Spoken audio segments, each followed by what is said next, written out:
Yeah.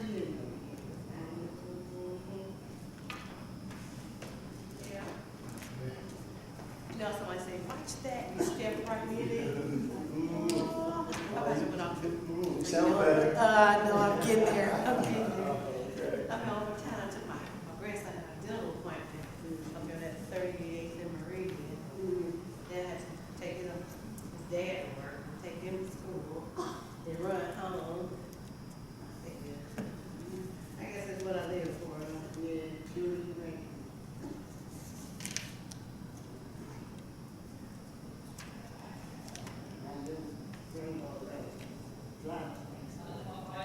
So she drove the car home Sunday night. All by herself. Hey, can we do an opening scripture for us? Sure. No, I just heard you. I just heard you and all. I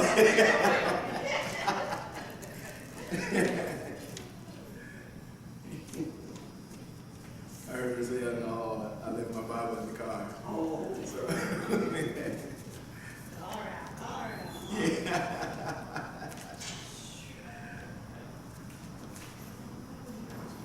Cat, I went downstairs, bone dry. Okay. Yeah. Think you found that out, boy. Yes, ma'am. Save some money. $1,800 plus. Cause you know they're gonna tear up their wall, then we have to fix the wall too. The RGB,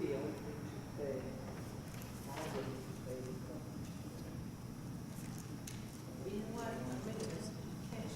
Whoever's doing this list, tell them to take my name off. I'll give out cards. I have boxes of cards. I mean, from like 40 years ago. Okay? I just can't throw them away. Yeah, I know. They're just I know. everywhere. The same way. Let's open the word of prayer. Heavenly Father, Lord, we once again thank you. Master, we're so grateful to you for what you do to us and for us, Father, what you do through us. And Lord, we ask right now, Father, in the precious name of Jesus, that you will just bless us as we go into this Bible study period. Lord, that we might be able to study your word, Father, that we might be able to take what it is that you say, Father, what you have said, and then apply it to our lives in such a way that we will be different than the way that we came in. Lord, we ask you to continue to bless us individually. You know all that we're going through as individuals, but Father, we ask you to bless us collectively as one body in Christ, that you would continue to work on us, Father, that you might be able to work through us to do your work and your will. And we will carefully give your name praise, honor, and glory. In Jesus' name we pray. Amen.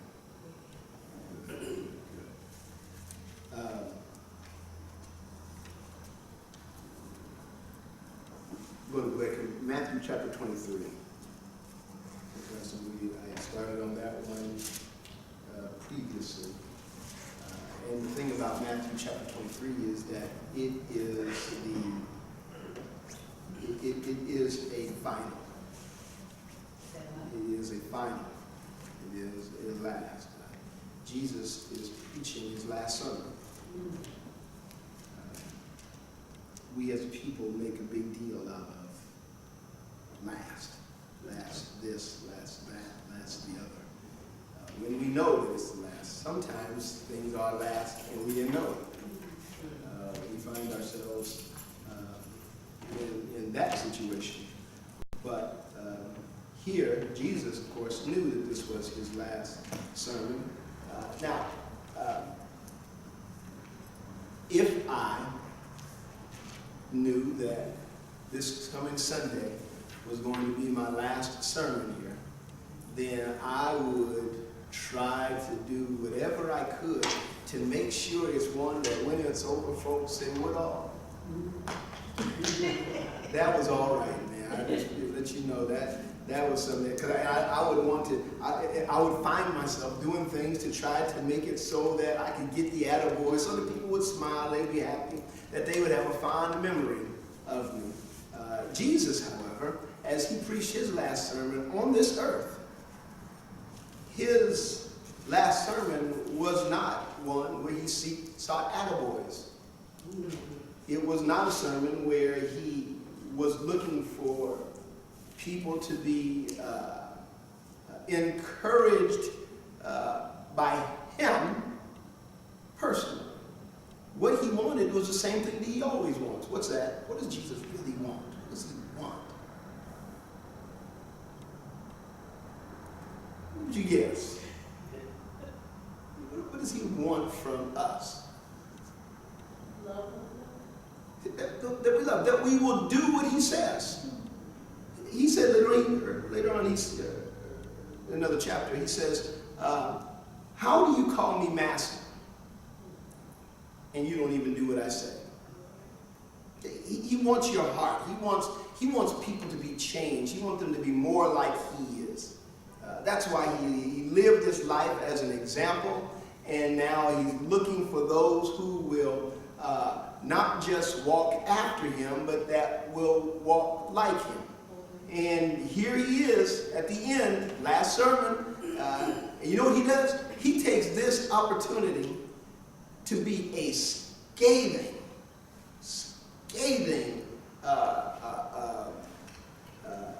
lesson to the scribes and the Pharisees. He calls them hypocrites.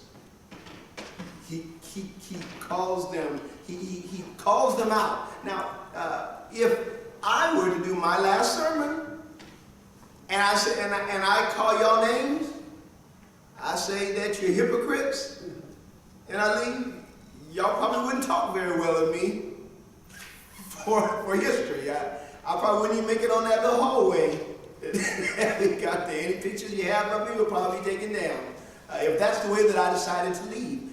Jesus, on the other hand, when he called them hypocrites, was it designed because he wanted to get even? What was his motive? I want you to be better. Can you really help somebody get better if you don't tell them what's wrong? No. And y'all, sometimes the truth hurts. A lot of times the truth hurts not because you didn't know it, but you didn't know the other people knew it. Okay? But Jesus speaks of the scribes and the Pharisees, and in chapter 23, that's what we're doing. This last sermon that he's giving, he just lays it out for them. He says, then spake Jesus, in chapter 23, verse 1, then spake Jesus to the multitude and to his disciples, saying, the scribes and the Pharisees sit in Moses' seat. That actually is a bit of a slam. It's a bit of a slam because of this. Moses was called to that seat. They took a seat. Okay? In ministry, you should serve in the ministry to which you are called, to which you've been gifted. But some folks just take a seat in the ministry. He said they sit in Moses' seat. Moses, what is Moses' seat? What Moses was known as the lawgiver. Okay? And now they're sitting in the role of the lawgiver, which has already been given. But now, what it is, that makes, if you're sitting in the seat of the lawgiver, then you've taken some power and some authority. And you're saying, this is mine. I got this. I'm handling this. And that's what the scribes and Pharisees were doing. We are the experts in the law. If you want to know what the law says, you don't have to go read it yourself. Just ask us. And because of that position, you know what? They felt like they sat up high. And they were in a position to be respected and honored. And that's the problem they had with Jesus. Oh, you going to him? And he's telling us that we ain't doing our job right? They had a problem with Jesus. And guess what? Jesus had a problem with them. Okay. The scribes and the Pharisees, I oftentimes use them to say this. You don't have to like everyone, but you do need to love everyone. What is the difference? What is the difference between, let me say this, is that an accurate statement? Are we supposed to like everyone? be ideal. It would be good. But guess what? Everyone is not likable. Now, here's the question. What makes a person not likable? Okay, so really, is it the person that you don't like? It's the things that they do oftentimes that make it so, I don't like it when they do this. I don't like it when they come around and talk about my friends. I don't like it when they come around me and they want to steal. Okay, and because if it does not harmonize with who you are, then in your life, you know what it sounds like? It sounds like fingernails on a chalkboard to you. It made you shiver, didn't it? Okay? And people who have that mindset, that attitude that's different than you then it's hard for you to get on. So if that's the way that they intend to be, then it makes it hard for you to enjoy being in their presence. Therefore, you don't particularly like to be around them. Okay? There's a number of things. But here's the thing. I don't like being around them. Does that have anything to do with me loving them? Can we separate the two? Okay. Yeah. So you can like someone, you can love someone and not like them. Okay. What does it mean then to love? How do you love someone that you don't like? I don't care to be around them. I don't like the way they act. I don't like the way they speak about people. I don't like the way they speak to me. It makes me feel bad. It brings out the worst part of me. So I just don't care to be in their company. So how do I love that person? I think it comes from your heart. Okay. And the like part is all in your head. Okay. It's Sometimes like, we just don't see eye to eye on things we're not going to. okay. I don't like how you do that, or I don't like how you do that, or whatever.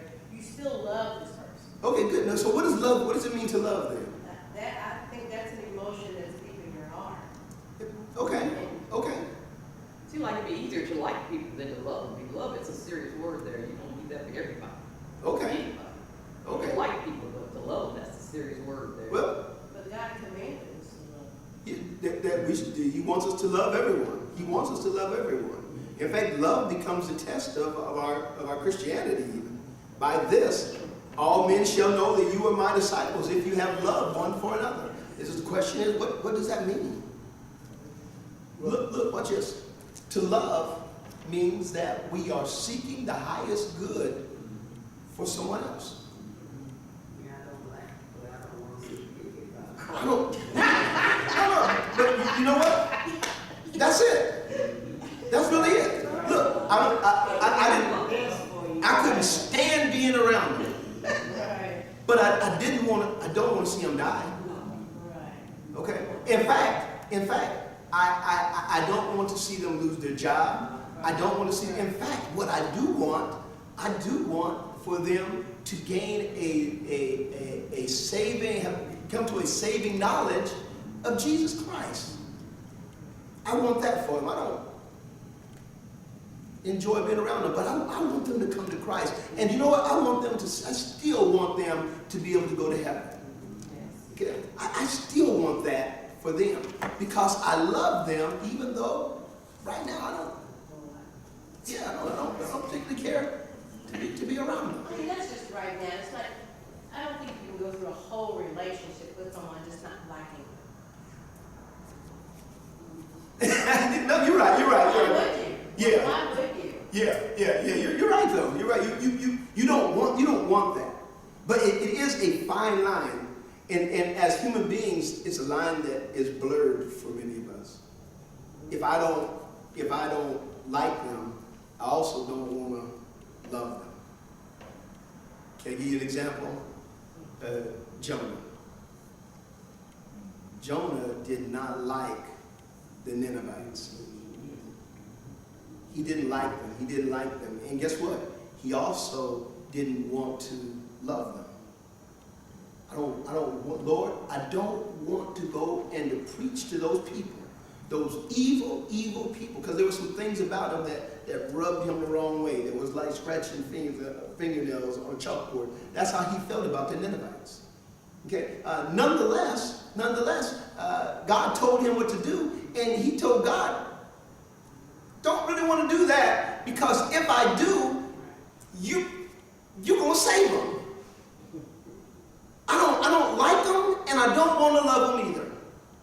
Jesus, on the other hand, here is showing in this text that there's some things about the scribes and the Pharisees that he does not like, and he does not pull any punches when he says it. We go through this, you will see very clearly there's some things about them that he does not like. And it is clear. But guess what? He died for every single one of them. Greater love hath no man than this, that a man lay down his life for a friend.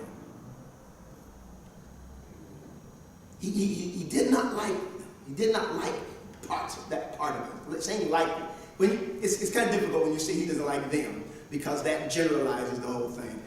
With anybody, think about it, if there's anybody who you don't care for, then what you've done is you just made a generalization, because there are parts about them that you don't care for, okay, that don't rub you the right way. And now you're going to say, okay, since I don't like the way he said this, that, and that, I don't like it. Okay, that's a human thing. What you really mean is if they could change that part about them, yeah, I can deal with that. You know, some things that we want to change about themselves, they can't. Some people don't like me because I'm a black man. Okay? And if I could just change my blackness, then they would like me more. Okay? Some people don't care for me because I'm only 5'9". Okay? If I was a taller person, they would care more for me. Okay? But Jesus is saying once again that we have to learn how to love everybody, even, and y'all, especially the unlikable ones. You know what's special about them, don't you? The unlikable ones are the ones who are your measurement of how much you love God. I don't hate anybody that can. What's that? I don't hate anybody. You know what? Here's the thing about hate. You see a big bird flying around here. Yeah. No, it's like a bee. That there is what is the opposite of love? Say hate. I say that hate is not the opposite of love. That indifference is the opposite of love. Yeah, I mean, once again, you say love and hate, but guess what? Sometimes love and hate, because they're filled with emotion, are just two sides of the same coin. But look, watch this. If I love someone, then I'm filled with an emotion for them. But if I have indifference, I could care less what happens either way. And sometimes, think about it, for a child, that is probably the more difficult thing if your parent does not even care what happened. I tell a story about a boy named Joey Goodman. I went to school, and I tell you another area, but another thing I remember about Joey is he told me this. He said, my parents don't care if I do whatever I do. And when he said that to me, at first I was thinking he was saying it, and it was kind of like, you know, I can do whatever I want to. But he didn't like the fact that his parents just didn't care, that nobody really cared about him. I'm glad we don't serve an indifferent God. Okay, you know, I'm glad that there are some things that he is strong, has strong emotions in favor of. I'm glad there's some things that he has some strong opinions and feelings against. But if he just didn't care, that would be hard to deal with. I've only got to verse 1, and I'm wasting 25 minutes again. Okay. Then spake Jesus to the multitude and to the disciples, saying, the scribes and the Pharisees sit in Moses' seat. All therefore, whatsoever they bid you, observe. Whatever they do, listen. Watch this. There's another way we say this. I'll read it again. All therefore, whatsoever they bid you observe, that observe and do. Yeah, verse 3. But do not ye after their works, for they say and do not. Here's the way we say that. What the scribes and the Pharisees would say to them is, do as I say, not as I do. I am sitting in this seat. Do as I say. But the Lord is saying, but don't do as they do. Why would you do as they say? Yeah, there you go. If the word says that, if the word what they say is what the word says, then do that. But if you watch their lifestyle, don't do that. Don't do what they say. Why? Look, it says this. For they bind heavy burdens and grievous to be borne, and lay them on men's shoulders, but they themselves will not move them with one of their fingers. They put heavy burdens on people. They tell people to do stuff, and they won't even help them with what they're trying to do. That's right. Okay? Watch this. Y'all know I've been stickler for coming to this practice and that practice and the other practice. Wouldn't it be unfair if I told the choir, listen, I need y'all to be here. We need to have practice for 2 hours every night in preparation. Here's the problem with it. Would it be a good thing? No, not necessarily a bad thing. But is it a good thing? Well, what it does not do, it places such a heavy burden on people that people can't be successful. Okay? Nobody's going to be able to come every day for 2 hours. Okay? And so you put a heavy burden on folks to do. And so the ideal then is find something that is manageable. Do that with them. Don't put a lot of weight on people and then expect them to do what you won't even do yourself. Isn't that the beautiful thing about Jesus? Jesus came down. He has asked us to, y'all, he's asked us to do some tough things. But guess what? He's already done it himself. He's already done it himself. And he did it as a human being. He did not do it in his supernatural nature. You know, when he was spit on, it hurt his feelings. When they whipped him, it hurt his body. He died in a way that human beings die, in a manner of speaking. He stopped breathing. His heart stopped working. The respiratory process system wasn't functioning anymore. He lost his pulse.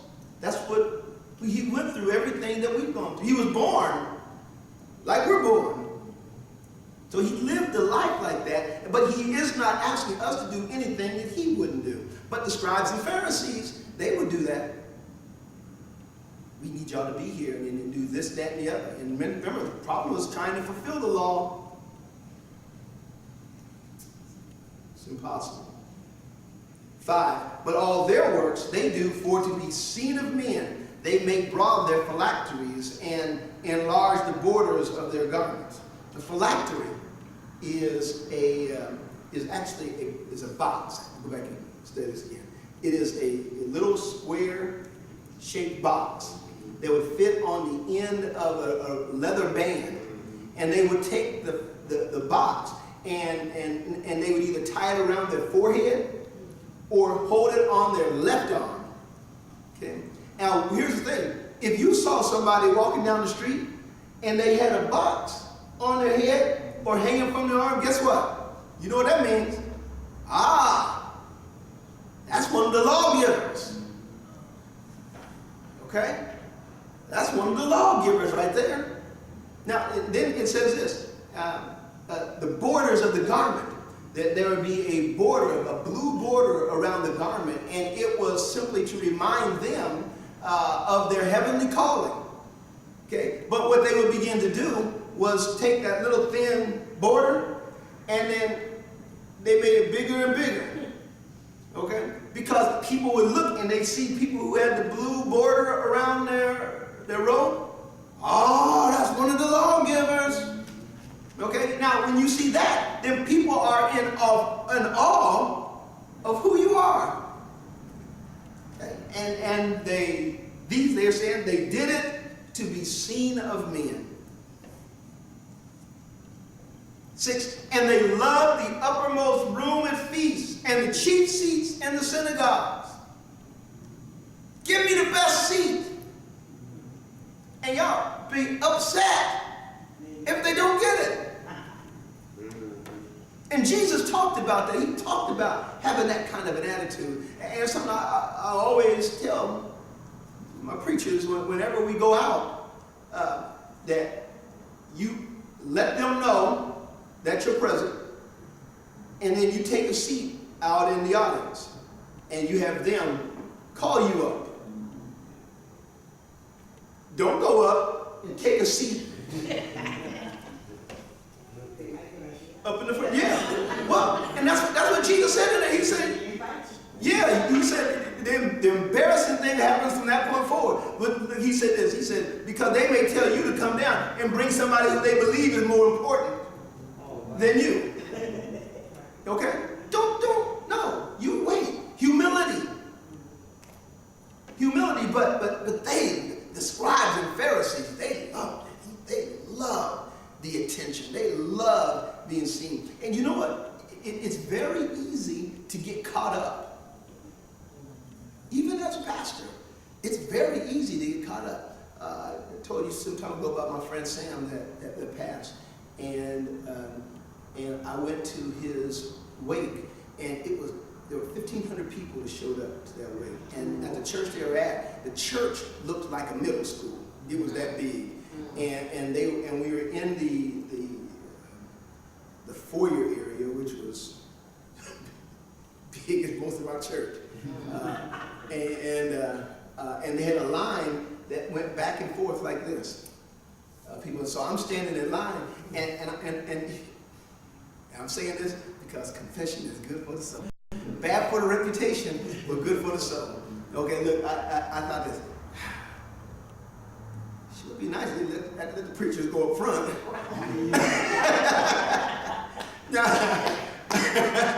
You know, I got things I got to do. I mean, this thought goes through your head, at the time. But humility has to rule the day. Because guess what? I'm just one of the folks there.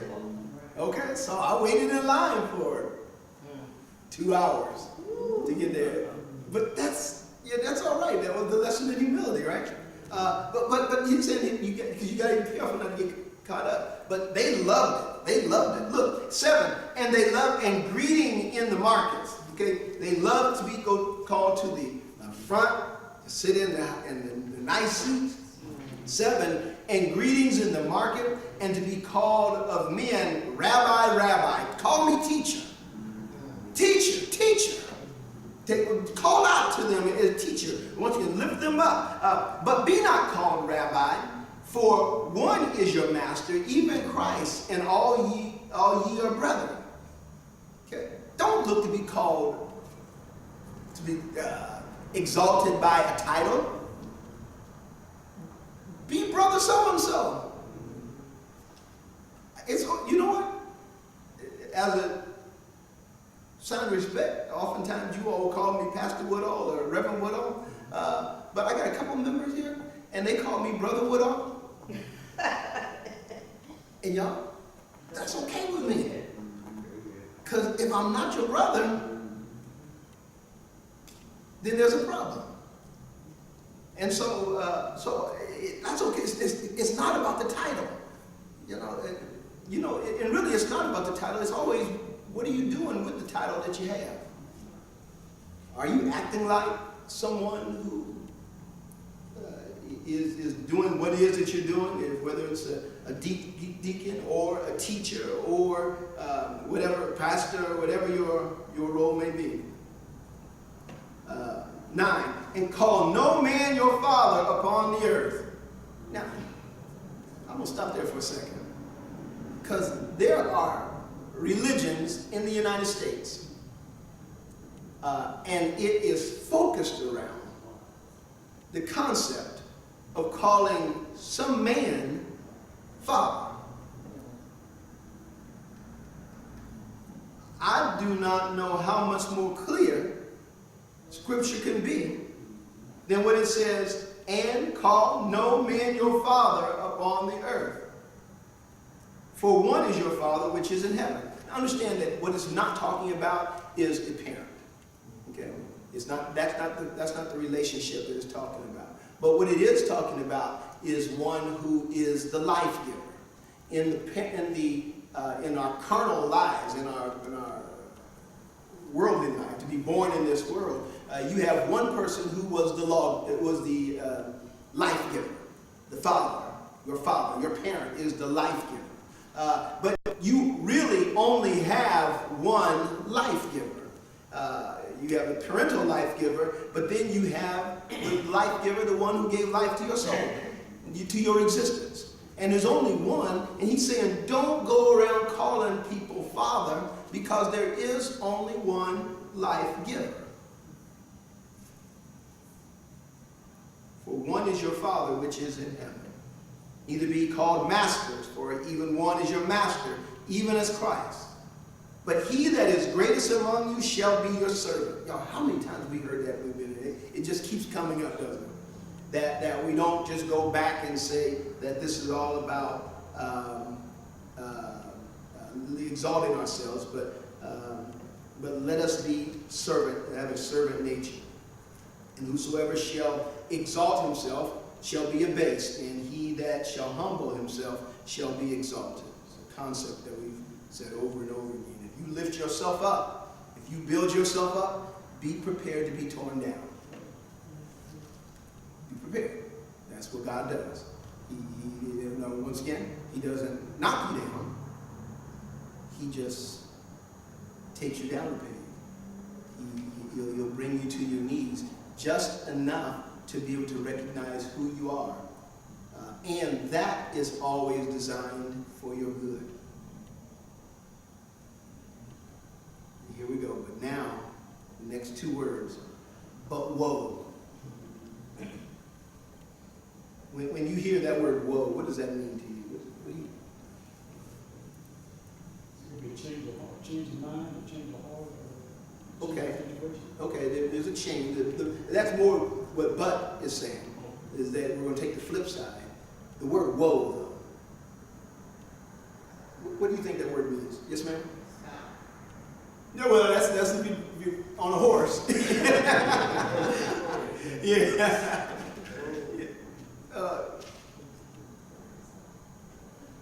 Anybody? How terrible for you, how awful it Yes. is for you. Judgment. Yes. Yeah. Look, think of it this way. Like you should have your head. You're right. Yeah. Right. Look, here's another context. Listen, woe be unto me if I preach not the gospel. Okay? What's going to come upon me? The judgment, the agony, the pain, the wrath of God. Expect that. Okay? And so watch this. But woe unto you, scribes and Pharisees. What's the next word? Hypocrites.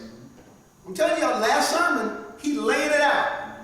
I bet he did not get a whole lot of amens on this one. Okay?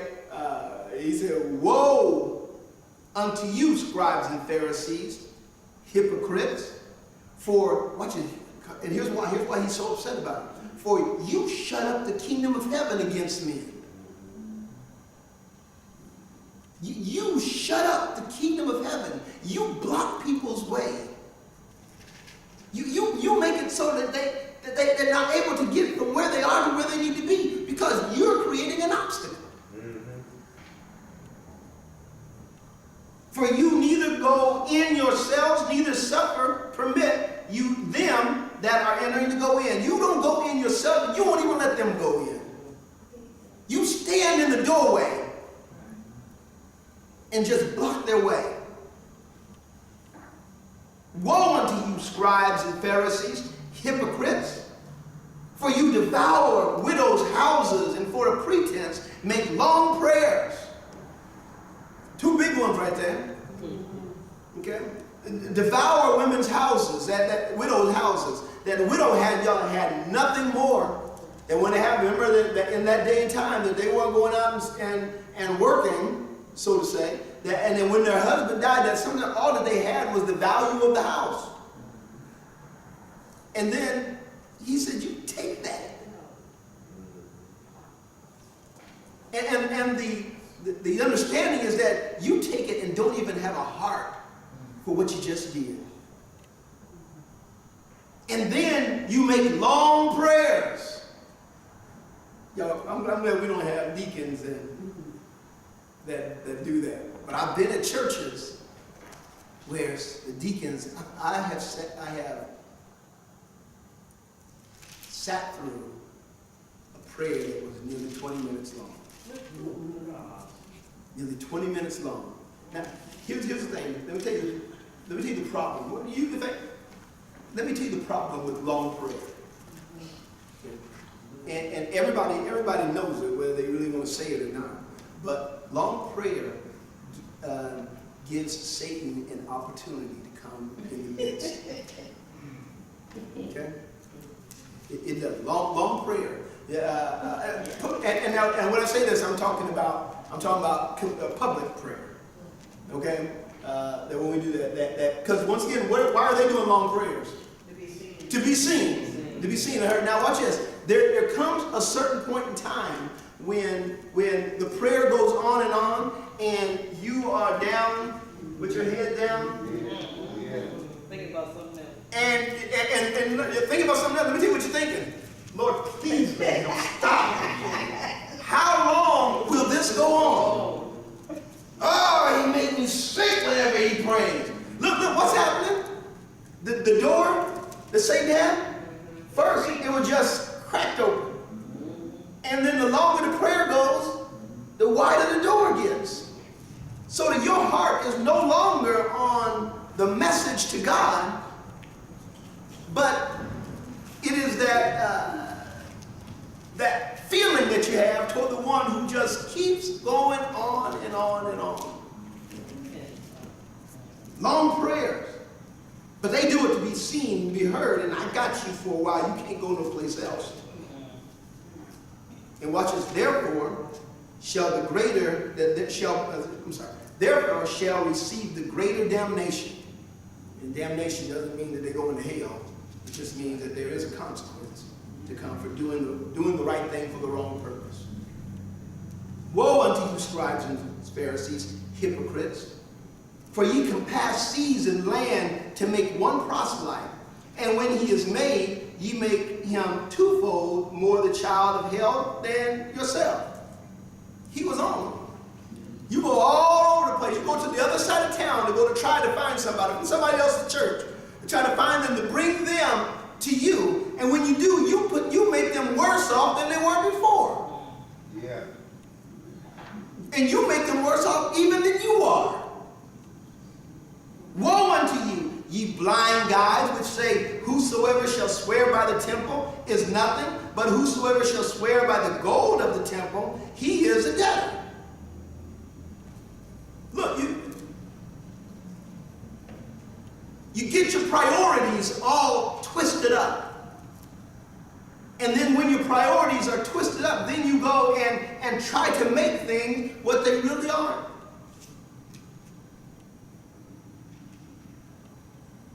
Ye fools and blind, for whether is greater the gold or the temple that sanctifieth the gold.